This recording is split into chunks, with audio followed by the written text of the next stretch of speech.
Hello, नमस्कार बच्चों। Budget क्या होता है?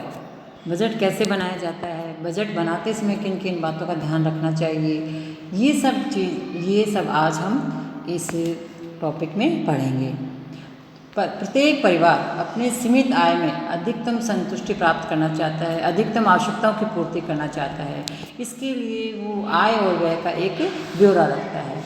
तो इसको योजनाबद्ध ढंग से जब सूची बनाई जाती है, योजनाबद्ध ढंग से आय और व्यय का हिसाब किताब रखा जाता है, तो वो कहलाता है बजट। और ये एक निश्चित अवधि के लिए होता है।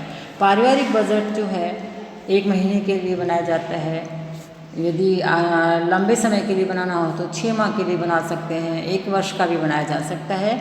इसमें निर्भर करता है कि हमारी आवश्यकताएं क्या हैं, लक्ष्य क्या है। बजट जो है आय और व्यय का संतुलन होता है, जिसमें कुछ राशि हम भविष्य के लिए भी रखते हैं ताकि बचा करके उच्च शिक्षा के लिए, शादी विवाह इन अवसरों पर खर्च किया जा सके। बजट की परिभाषा वेबर के अनुसार पारिवारिक बजट आय व्यय के सुव्यवस्थित रूप से करने का तरीका है, जिसमें अधिकतम सदस्यों को सुख और कल्याण में वृद्धि हो सके। व्यवस्थित रूप से खर्च करने का तरीके है जो उसी को बजट कहा है। क्रेग ने कहा है कि बजट भूत के भविष्य के अनुमानित व्यय और वर्तमान में समय के मदों पर निश्चित व्यय का लेखा जोखा है। महेंद्र मान के अनुसार पारिवारिक बजट भूतकाल के खर्चों का एक विवरण है, जिसमें भविष्य के खर्चों और वितरण का ब्यौरा रहता है, जो विभिन्न समय में विभिन्न कार्यों पर खर्च किया जाता है। इन सभी के आधार पर हम ये निष्कर्ष निकालते हैं कि परिवार की एक निश्चित अवधि में होने वाली आय और व्यय के विस्तृत विवरण के ब्यौरे को पारिवारिक बजट कहते हैं। दूसरे शब्दों में किसी परिवार की एक निश्चित अवधि के लिए आय व्यय को निर्धारित, निश्चित, व्यवस्थित रूप से कागज, कॉपी या रजिस्टर पर अंकित कर देना ही पारिवारिक बजट कहते हैं। मतलब लिखित में इसका ब्यौरा होना चाहिए, कितनी आय हुई, इनकम कितनी हुई, कितना खर्च करना है हमें, और ये किन किन मदों पर खर्च करना है, ये सारा जो हम लिखित में विवरण रखते हैं वो बजट कहलाता है। पारिवारिक बजट का विवरण हम लिखते समय निम्न बातें इसमें हमें जानकारी होनी चाहिए। जैसे परिवार की कुल आय कितनी है, इसकी जानकारी होनी चाहिए।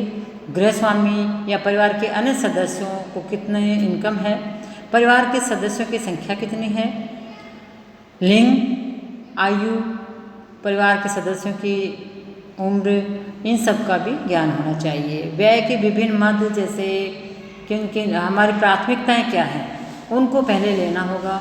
शिक्षा है, चिकित्सा है, आवास है, ये सारी सुविधाएं लेनी होंगी। बजट की अवधि, हमें कितने समय के लिए बजट बनाना है, ये भी हमें पता होना चाहिए।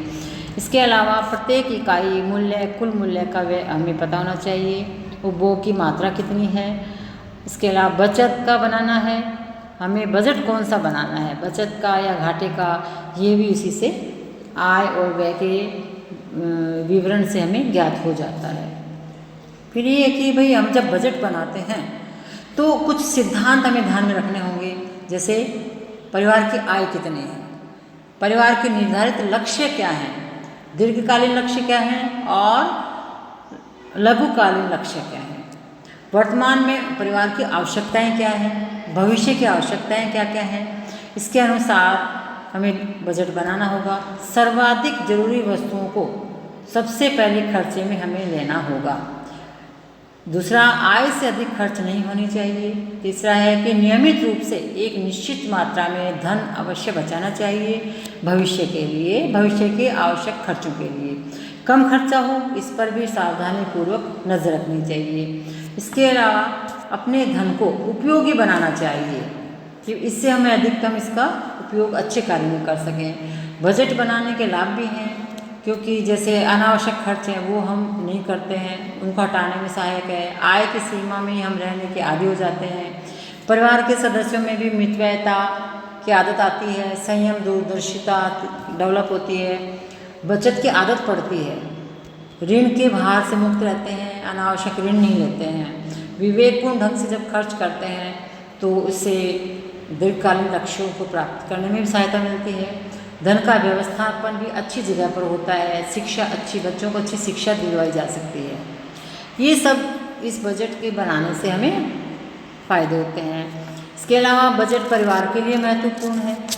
बजट समाजशास्त्रियों के लिए, अर्थशास्त्रियों के लिए, राजनीतिज्ञों के लिए, समाज सुधारकों के लिए, शासन, सरकार, सभी के लिए बजट आवश्यक है।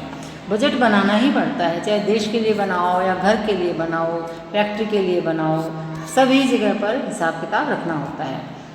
फिर है कि परिवार का बजट जब हम बनाते हैं तो बजट कैसा होना चाहिए। बजट 3 प्रकार के बनाए जाते हैं। जब अनुमानित आय और प्रस्तावित व्यय दोनों बराबर होते हैं, जितनी आय है उतने हम व्यय कर रहे हैं, तो वो संतुलित बजट कहलाता है। परंतु ये बजट, इसमें बचत नहीं होती है, बचत नहीं दर्शाई जाती है, ऋण लेना पड़ता है आवश्यक कार्यों के लिए, इसलिए ये बजट अच्छा नहीं माना जाता। दूसरा बजट है बचत का बजट। इसमें जो हम प्रस्तावित व्यय दिखाते हैं वो अनुमानित आय से अधिक नहीं होता है। आय हमारी अधिक होती है, व्यय कम होता है, और भविष्य के लिए भी पैसा बचाया जाता है, तो ये बजट सबसे अच्छा होता है।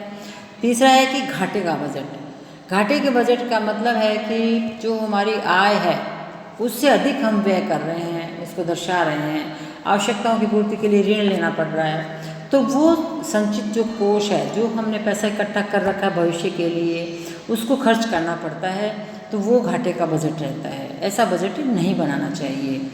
इसके अतिरिक्त पारिवारिक बजट के कई प्रकार होते हैं, जैसे पूर्ण, आंशिक बजट, वास्तविक बजट, औसत बजट, वस्तुओं की मात्रा और मूल्य बजट, प्रमाणित है आदर्श बजट। सबसे अच्छा होता है आदर्श बजट। इसमें भविष्य के लिए कुछ बचत की जाती है, जैसे गंभीर बीमारियां, आकस्मिक दुर्घटना, आगमन, बीमारी, इन सब के लिए और रखा जाता है, भविष्य के लिए कुछ पैसा रखा जाता है। कि स्वास्थ्य के लिए, शिक्षा के लिए, मनोरंजन, व्यक्तिगत खर्चे, यातायात, बचत, घरेलू व्यय, आवास, भोजन, वस्त्र, ये सब बजट के मद हैं। इनको ध्यान में रखकर बजट बनाया जाता है। अब कि बजट बनाना भी एक बहुत बड़ा वो ऐसा कार्य है जो बहुत सोच समझ कर करना होता है। बजट बनाने के कुछ सिद्धांत होते हैं, उनको ध्यान में रखना पड़ता है।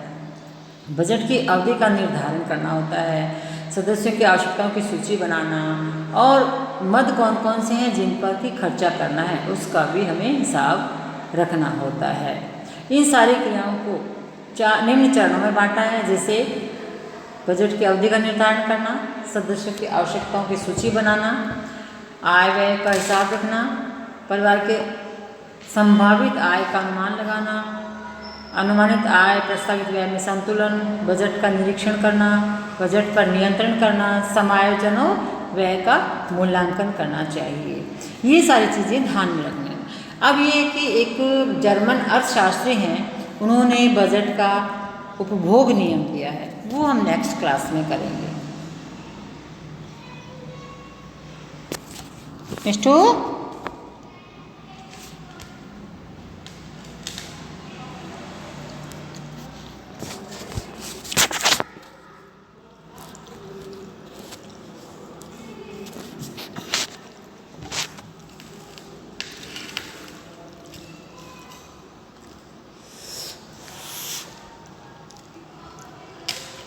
ले